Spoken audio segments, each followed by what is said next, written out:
एक गांव में एक आदमी रमेश अपनी पत्नी सीमा और बेटा राहुल के साथ रहता था। रमेश मेहनती और ईमानदार था, मगर उसका जीवन कठिनाइयों से भरा हुआ था। वह किसान था और बारिश न होने के कारण उसकी फसलें अक्सर बर्बाद हो जाती थीं। इसके बावजूद रमेश ने हमेशा परिवार के लिए हर मुश्किल का सामना किया। रमेश का सपना था कि उसका बेटा राहुल बड़ा होकर पढ़ाई करे और एक अच्छा इंसान बने। उसने अपनी सारी जमा पूंजी राहुल की पढ़ाई के लिए खर्च कर दी। राहुल भी पढ़ने में होशियार था और हर साल अच्छे अंकों से पास होता। रमेश और सीमा को अपने बेटे पर बहुत गर्व था और वे उसकी हर जरूरत को पूरा करने की कोशिश करते थे, भले ही इसके लिए उन्हें खुद को भूखा रहना पड़ता। एक दिन राहुल ने अपने माता-पिता से कहा कि वह शहर में जाकर कॉलेज में दाखिला लेना चाहता है। रमेश को चिंता थी कि वह शहर में कैसे रहेगा, पर बेटे की इच्छा के आगे उन्होंने अपनी चिंता को छुपा लिया। उन्होंने अपनी जमा पूंजी और थोड़ी जमीन बेचकर राहुल के लिए शहर में रहने और पढ़ाई की व्यवस्था की। सीमा को बेटे से बिछड़ने का दुहक था, मगर उसने भी अपने आंसुओं को छुपा लिया और उसे प्यार से विदा किया। शहर में जाकर राहुल का जीवन पूरी तरह बदल गया। नई जगह, नए लोग और नए दोस्त। यहाँ उसे अपने माता-पिता की आर्थिक कठिनाइयों का एहसास नहीं था। उसने धीरे धीरे गांव से संपर्क कम कर दिया।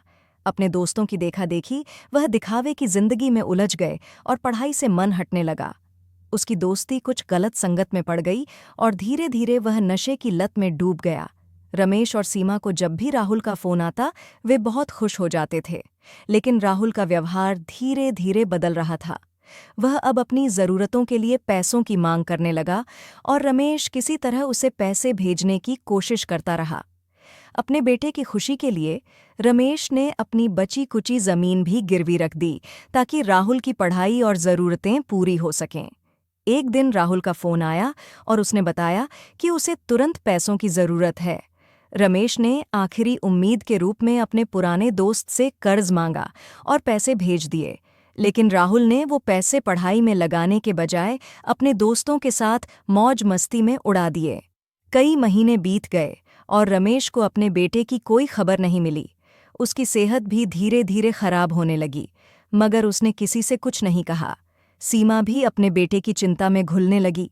अंततः एक दिन गांव के किसी व्यक्ति ने रमेश को खबर दी कि राहुल का शहर में एक्सीडेंट हो गया है और वह अस्पताल में भर्ती है। रमेश और सीमा ने तुरंत शहर जाने का फैसला किया, मगर उनके पास पैसे नहीं थे। रमेश ने किसी तरह गांव वालों से मदद मांगी और अपने बेटे से मिलने शहर पहुंचे। अस्पताल में पहुंचकर उन्होंने अपने बेटे की हालत देखी, जो बहुत खराब थी।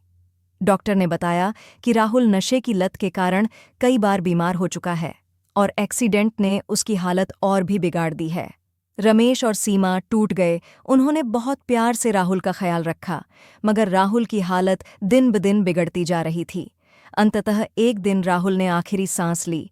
उसके माता-पिता की आंखों के सामने उनका सपना बिखर गया। रमेश और सीमा के पास कुछ नहीं बचा था, न जमीन, न पैसा और न उनका इकलौता बेटा। वे टूटे मन और खाली हाथों के साथ वापस गांव लौट आए, जहां उनके पास अब सिर्फ यादें थीं और एक न मिटने वाला दर्द। इस तरह एक पिता का सपना, जिसे उसने अपनी मेहनत और प्यार से संजोया था, उनके बेटे की गलतियों और नासमझी की भेंट चढ़ गया।